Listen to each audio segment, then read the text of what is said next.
dan memeriahkan Hari Kesehatan Nasional ke-57 tahun 2021 tahun ini, Dinas Kesehatan Aceh melaksanakan sejumlah kegiatan, diantaranya adalah pemeriksaan kesehatan yang dilaksanakan di halaman belakang Dinas Kesehatan setempat.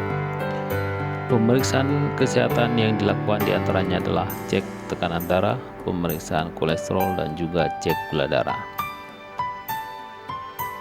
Selain pemeriksaan tekanan darah, kolesterol, dan juga cek gula darah, di lokasi juga terpantau dilakukan pengukuran lingkar perut kepada pegawai Dinas Kesehatan Aceh tersebut. Hal ini dilakukan sebagai upaya untuk deteksi dini terhadap kemungkinan penyakit tidak menular.